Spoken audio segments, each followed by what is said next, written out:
Good morning everyone. प्रिय विद्यार्थियों, आज हम बीए प्रथम वर्ष का टॉपिक लौह युग और वृहद पाषाण संस्कृति का अध्ययन करेंगे।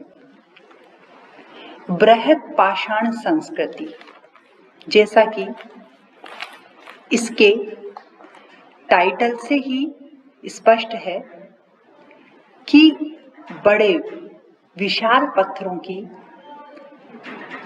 संस्कृति किस प्रकार अस्तित्व में आई, उसको किस प्रकार पुरातत्ववेत्ताओं ने अपना ध्यान उसकी ओर आकर्षित किया और दुनिया को इसके बारे में बताया। भारत में भी इस प्रकार के, जैसा कि मैंने इस स्लाइड में आपको बताया है कि इस प्रकार की वृहद पाषाण स्मारक भारत में भी मिले हैं। ये जो बड़े बड़े जो पत्थर है वो देखने में पत्थर लग रहे हैं, लेकिन एक तरह से ये शवाधान स्थल थे, जिन्हें मेगालिथ भी कहा गया है। इन स्मारकों के निर्माण में विशाल आकार के पत्थरों का प्रयोग किया गया। शवाधान की जो सामान्य परंपरा है, अपन जानते हैं कि या तो उसको दफना दिया जाता है या शव को जला दिया जाता है। उस परंपरा से हटकर ये वृहद पाषाण स्मारक पुरातत्व जगत में विचार का विषय बन गए हैं।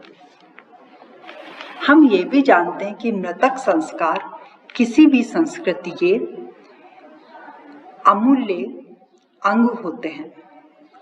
मृतक संस्कारों से संबंधित इन स्मारकों के निर्माताओं की संस्कृति को जानना ही पुरातत्वविदों का मुख्य ध्येय रहता है। जैसा कि इस संस्कार में मृतक द्वारा मृत्यु के पश्चात प्रयोग करने के लिए शव के साथ मिट्टी के पात्र, उपकरण और आभूषण आदि सामग्री भी रखी जाती थी। ऐसे शवाधानों के उत्खनन के द्वारा मृतक के स्वरूप और शव के साथ रखी गई भौतिक सामग्री के आधार पर उसकी संस्कृति पर विचार करने की संभावना भी बनी रहती है। ये जो शवाधान है वह उत्तर पश्चिमी प्रदेश और उत्तरी भारत में मिले हैं, दक्षिणी भारत में मिले हैं और पूर्वी भारत में भी मिले हैं। सर्वप्रथम 19वीं शताब्दी के उत्तरार्ध में सर्वप्रथम जेम्स फर्ग्यूसन ने इन स्मारकों की ओर विद्वानों का ध्यान आकर्षित किया। इसी समय दूसरे विद्वान जेगोर ने आदि चन्नलूर में शव भांडों वाले शव स्थान का उत्खनन करवाया। पुरातात्विक दृष्टि से हम देखें तो इसके सांस्कृतिक जो पक्ष है उसको देखने के लिए 4 तथ्य महत्वपूर्ण हैं कि इस संस्कृति का अध्ययन किस प्रकार किया जाए। सबसे पहले है स्मारकों का बाहरी स्वरूप, शवाधान के प्रकार, शवादियों से प्राप्त मिट्टी के बर्तन और मृतकों के साथ रखे गए लोह के उपकरण। जो ये महाश्म स्मारक, अश्म यानी पत्थर, जो बड़े बड़े जो स्मारक है, उनमें जो उनकी परंपरा थी दक्षिण भारत में, तो वहां पे शवाधान के ऊपर वृहद पाषाण स्मारक भी निर्मित किए गए। पुरातत्ववेत्ताओं ने इसे अंग्रेजी भाषा में डॉलमेन सिस्ट कहा, हुड स्टोन कहा, अम्ब्रेला स्टोन कहा, केप स्टोन कहा, मैन हिर जैसे नाम भी इन पत्थर के स्मारकों को उन्होंने दिए। डोलमेन सिस्ट को अगर हम देखते हैं तो डोलमेन सिस्ट आयताकार गड्ढे पत्थरों की शिलाओं से बनाए गए हैं। इस रचना को डोल्मेन सिस्टम कहा गया। इसमें चारों तरफ पत्थर रखकर और आयताकार रूप में उसके ऊपर भी पत्थर रखा गया। इसी प्रकार हुड स्टोन अगर हम देखते हैं तो मृतक की हड्डियों को एक मिट्टी के घड़े में रख दिया जाता था, गड्ढे में दबा दिया जाता था। इस गड्ढे के चारों ओर पत्थरों का घेरा बना दिया जाता था और केवल एक बड़े पत्थर से गड्ढे को ढक दिया जाता था। यह पत्थर मध्य में छाते के समान उभरा हुआ रहता था, इसलिए इस रचना को हुड स्टोन नाम दिया गया। फिर आता है केप स्टोन। कुछ ऐसे वृहद पाषाण स्मारक भी मिले हैं जिनमें ऊपर की ओर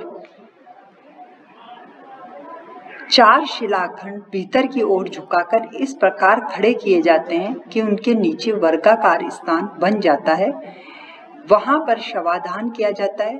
इन पत्थरों के शीर्ष पर एक गुंबदाकार पत्थर रख दिया जाता था जो दूर से स्मारक छत्र के समान दिखाई देता है, जिसे केप स्टोन कहा गया। नेक्स्ट, अगर हम मेनहिर, जिसे दीर्घ स्तंभ भी कहा जाता है, उसको देखते हैं तो ये मेनहिर वृहद पाषाण स्मारक नहीं है, बल्कि वे तो शवादियों के समीप खड़े किए गए महास्तंभ है जिनकी ऊंचाई 3 से 25 फीट तक देखी जाती है।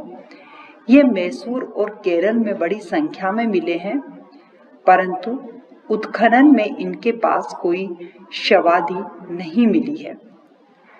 शवादी गुफाएं भी हमको प्राप्त होती है, जिसमें केरल क्षेत्र में ये ज्यादा मिली है। इसमें केरल क्षेत्र में पहाड़ियों के तल में वृत्ताकार या आयताकार गुफाएं काटी गई थी, जिसमें उतरने के लिए सीढ़ियां बनाई गई है और इनकी छत गुंबदाकार है। इनका प्रयोग भी शवाधान के लिए किया जाता था। ऊपर से दृष्टिगोचर नहीं होने पर भी पुराविदों ने इन्हें वृहद पाषाण स्मारकों में गिना है। तो इस प्रकार जो महाश्म स्मारक थे, उसकी जो संस्कृति थी, उसका परिचय पुरातत्ववेत्ताओं ने करवाया और इसकी तरफ ध्यान इसलिए आकर्षित हुआ कि कई स्थानों पर इनकी जो विशेष आकृति मिली है, उससे यह अनुमान लगाया गया कि इनके पीछे कोई न कोई ऐतिहासिक जो रहस्य है उसका उद्घाटन निश्चित रूप से होगा। इसलिए इस संस्कृति का बहुत ही गहराई से अध्ययन किया जा रहा है। वो भारत में ही नहीं, विदेशों में भी आज ये अध्ययन का विषय बने हुए हैं। धन्यवाद।